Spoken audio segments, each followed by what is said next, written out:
Best show. Hello? Hello? Hello? Hello? Hello? Am I the person to whom I'm speaking? To whom am I speaking? Like I don't can't know. even believe it. I messed up the time delay. I know who this is. It's Andy. It's my new voice, Tom. It's Andy Kindler. This is a guy, for people who don't know, and this is we're talking to just a handful of people who don't know who you are at this point. I would doubt. I mean, most people are more than familiar. Because we're talking about people have seen your work, whether they've watched Raymond. Unless they're living under a rock. Yes. They, unless they're living under a rock.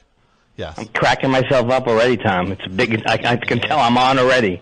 So Andy Kindler, he's a comedian. He's one of these guys who people call him the comedian's comedian. That's right. He's like the guy who, sure, regular people don't get it so much. Right. It's not that it's funny necessarily. No, people get it. Look, this is a guy. You ever hear in baseball the five-tool player? They talk about the five-tool player, the guy who can hit and field and whatever the other three tools were in that. I don't know. I don't care about. They call me a utility. They refer to me as a utility comedian. No, that's not true. You are a guy who brings all the whole skill set to the table. You want a straight set, he can do it. You want him to just do crowd work, he can do it. You want him to do clean, he can do it. You want the raunchiest thing you ever heard, he could do it.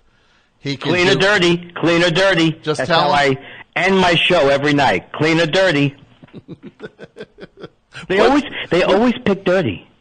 You just say to the audience, what do you want, clean or dirty?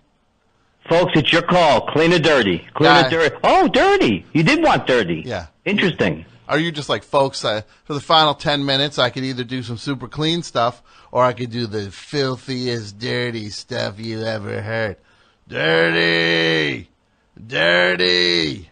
If you insist. Hey, folks, to be honest with you, I haven't even prepared a clean closer. Now, Andy Kindler, honestly.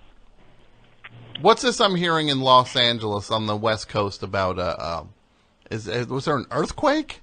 I don't think so. I really think that there was a sustained dropping of some kind of equipment above me. I heard a distinct rumble, and usually I'm right. Mm-hmm. Hold on. You heard a distinct rumble. Right. You went on Twitter. Yes. Told everybody it was an earthquake. Earthquake with an exclamation point. Yeah. Just earthquake L.A. Well, that's the name of the show I'm pitching. So that's the name of your show. Is it you and Earthquake? It's me and Earthquake, and it's called Earthquake L.A. Earthquake. Featuring Earthquake. Featuring Earthquake. And then your name is L.A. Kindler on it. Like the Mind of Mencia. I used to love how it was the Mind of Mencia with Carlos Mencia. Yes, just in case. In case he just didn't see his name enough on the thing. And starring Carlos Mencia.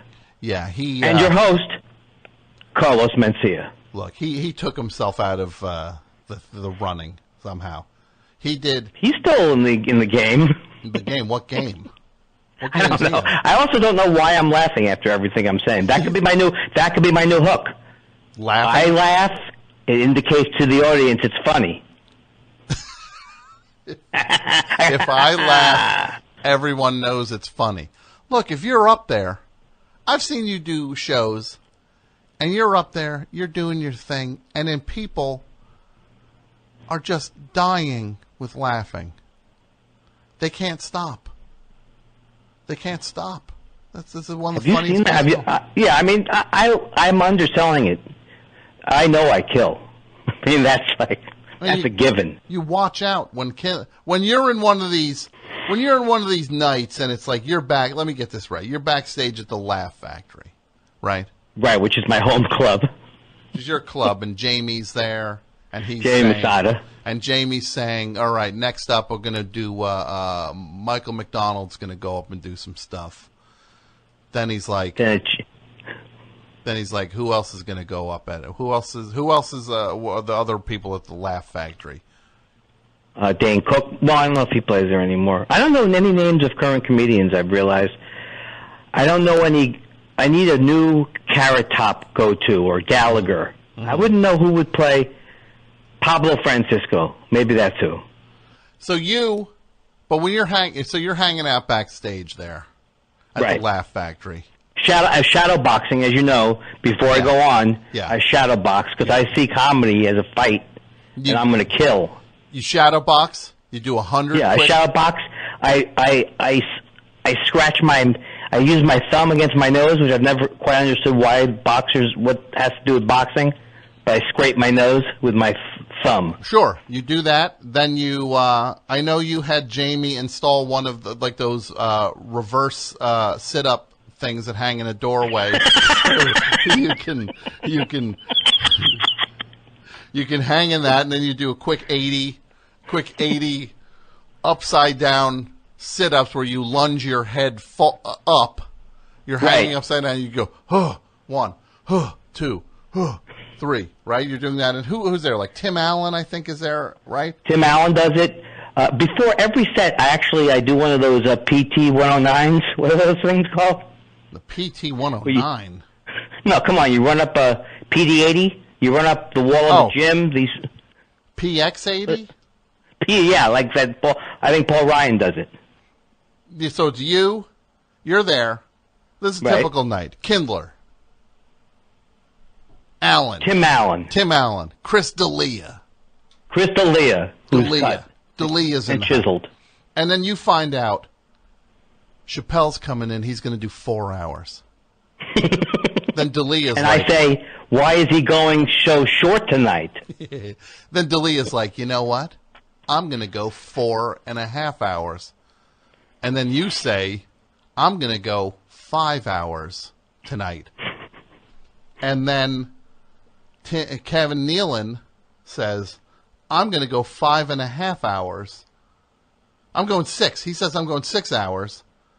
And then the audience says, you guys know you guys are going to do a day of comedy now. We have places to be. We can't. The audience is never into it, really. Yeah, we can't watch. Who would want to see anyone do 4 hours of anything? Who can see? I can't. After 40, I have an internal clock. After 45 minutes, I get sick to my stomach from my own voice. And that's from me. I do 3 hours of this show a week. And these guys, 4 seems like the limit, though. Like, I really want to go and watch, I gotta go to the Comedy Store and watch Chris D'Elia do 4.5 hours off the top of his head. I always say leave them wanting more. Yes, leave them wanting more. Now, humor. Now, I've been doing that joke. I've been doing that joke forever, and it drives my wife crazy. Leave them wanting more. Humor. Did the death of William Christopher put a crimp in your MASH channel joke? You know, you wouldn't. You know what's interesting? This is my way back in.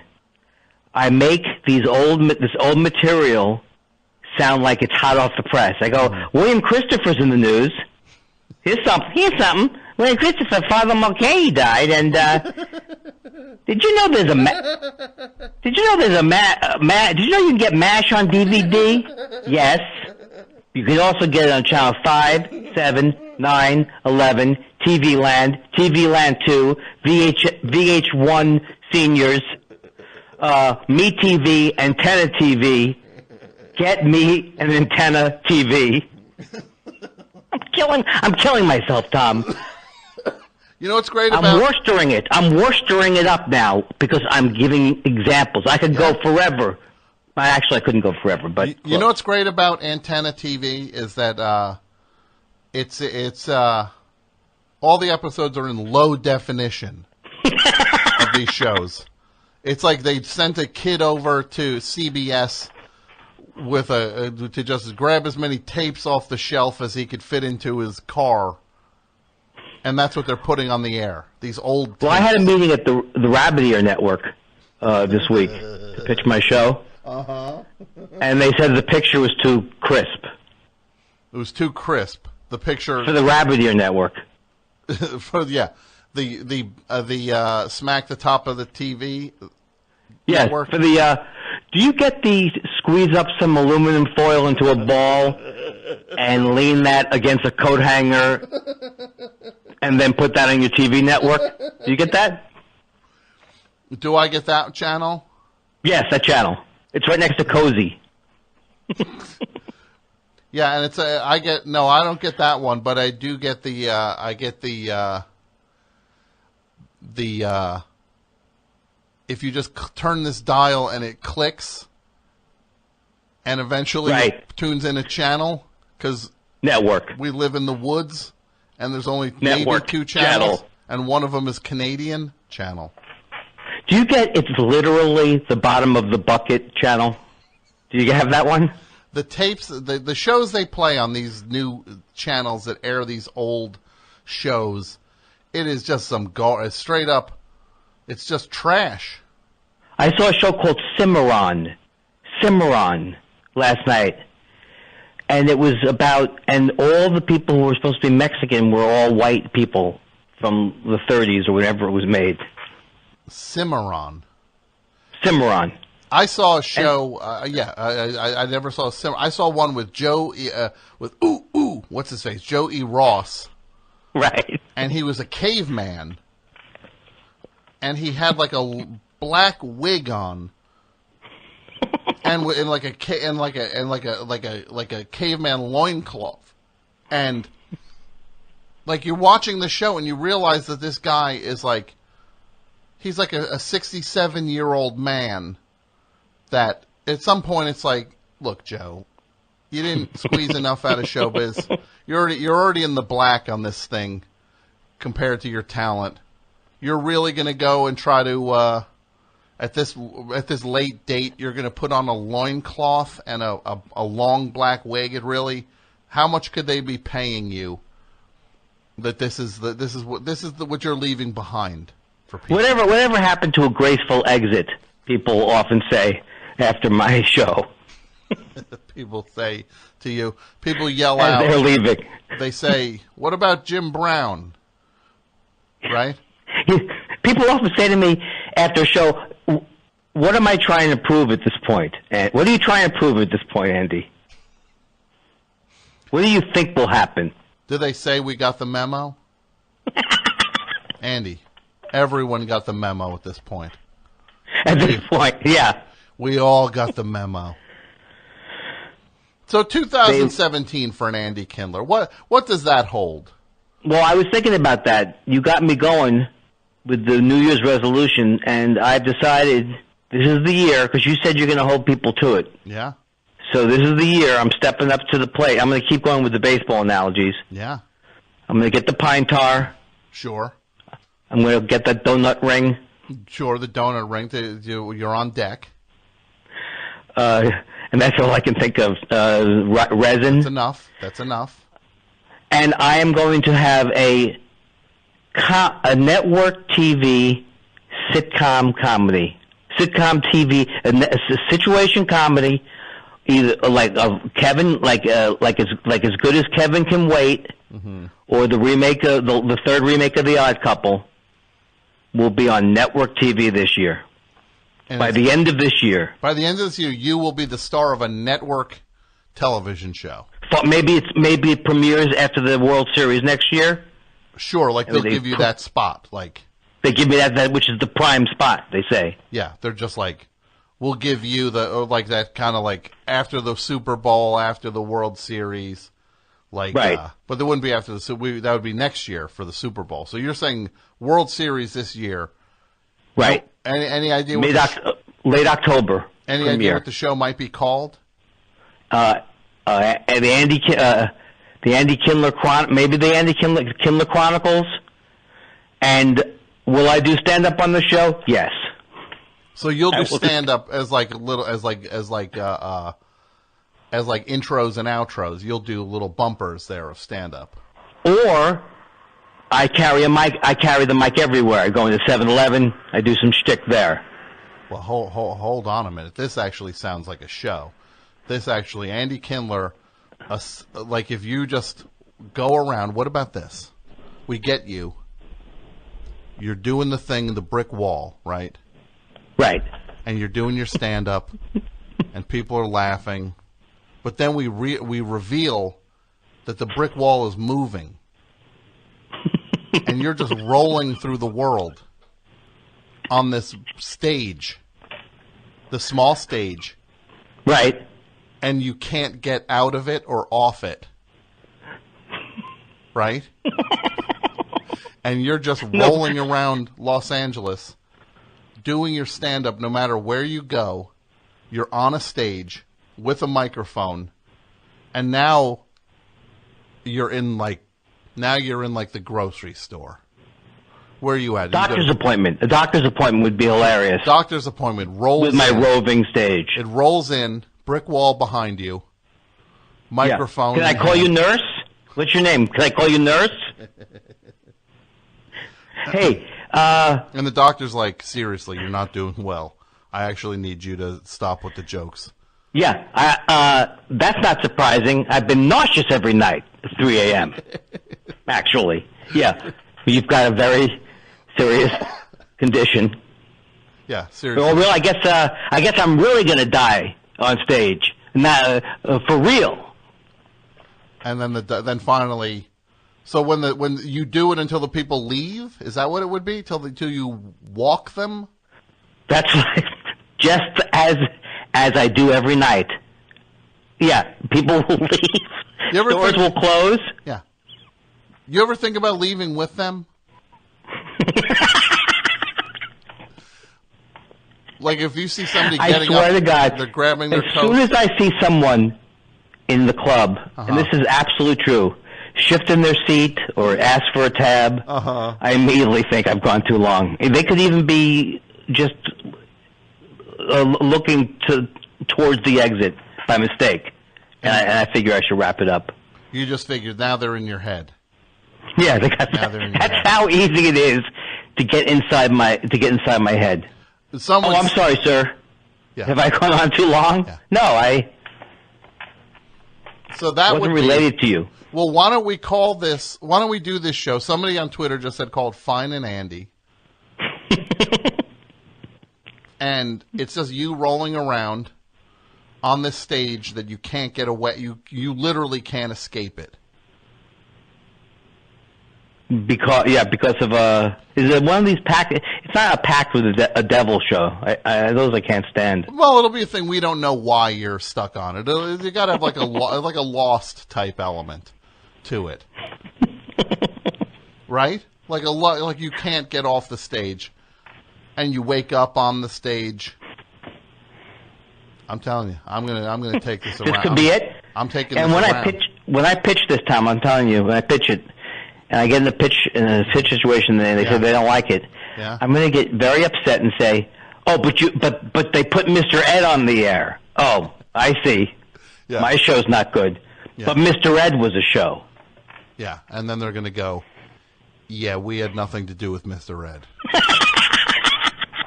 They're going to say, "We put Mad Men on the air here.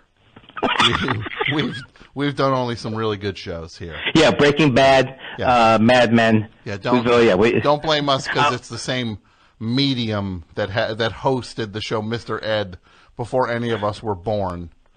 That's not our fault, sir. And why am I shopping it to a 1 hour place that does 1 hour dramas? Yeah, you're taking it to 1 hour dramas. Oh, great! You put My Mother the Car on the air. Yeah. And they're just like, but you won't put Andy Kindler. Andy Kindler's The Stage is Leaving. Andy Kindler, The Stage is Leaving Town. There's a stage coach leaving town. Andy, I don't have the name. Andy, I do have the name. Andy Kindler's All the World's a Stage. Think about that. Andy Kindler's All the World's a Stage. All the world. I cannot tell you. I wish it wasn't true that I'm actually getting excited about this idea. Oh no, I wish this existed. Imagine rolling you into the Grove in Los Angeles and just rolling that stage by the fountain, and you're just there. Hi, Mario Lopez. And you're just there talking against this comedy club brick wall, and people. And what if, you know what would be also great is we just set 3 seats up in front of you that always have people sitting in them. Like we just have we bring like 2 tables, and like six chairs, 6 audience members at the tables, get set up in front of you, and they're always just laughing. And then one kind of like waitress works there and brings them drinks. No matter where it is. Well, if it was really reflective of my life, there would be 6 seats and 2 would be empty. Sure, okay. Because I never sell out. Even a 6-seater, I can't sell out. 2 of them can be, that didn't show. No, because at this point, I've heard that that they have to. They had to paper a Toyota Corolla that you were in. I just realized what you were saying. Yeah. It took me like 10 seconds. I was playing a Toyota Corolla, and there was 1 empty seat. I couldn't sell backseat middle. I couldn't, and it was less. Oh, my God. And not only that, I was in I'm doing the comedy from the driver's seat, and still, I was 1 shy. Yeah. Well, you were doing comedians in cars getting coffee, but for some reason, the word comedians was in quotes. Look, I don't know why I'm making fun of you. I think you're the funniest guy going. I really do. I think you're so funny. And this is my wish for you for 2017. More of the same. Oh, you got it, Tom. That I love you. You are the king. And also, not that I would brag about this. This is not me. I'm not the kind of person who would say, I am a Patreon. A Patreon, Tom. Oh, you actually went to patreon.com/thebest. $5 a month. You know what that means to a man like me? I know. Jewish man like me? I know. Well, tight with the dollar? You're not tight with the dollar. I've been out to eat with you. You're not tight with the dollar. They call me slow hand when it comes to picking up the tab.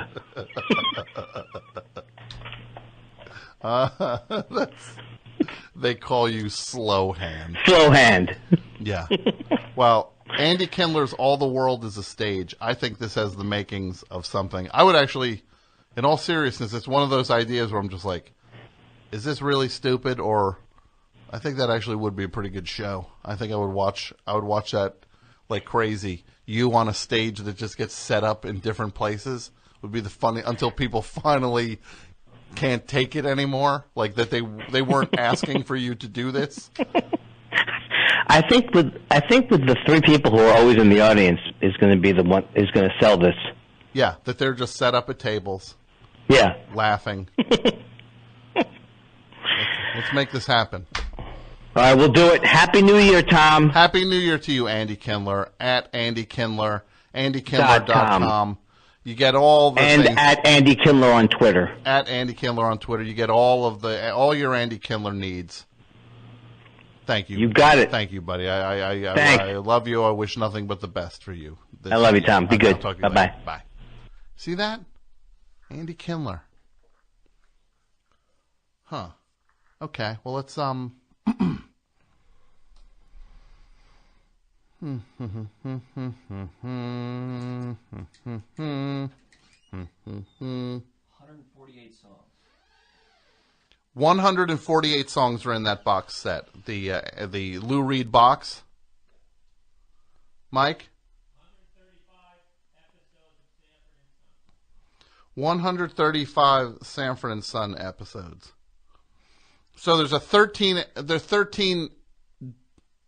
difference of 13 between the two.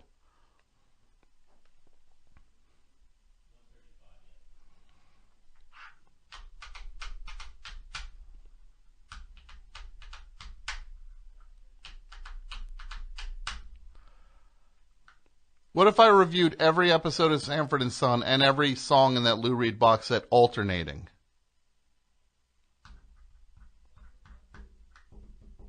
I got to make a splash this year. I got to make a splash. Maybe I'll do that. Lou Reed, Sanford and Son.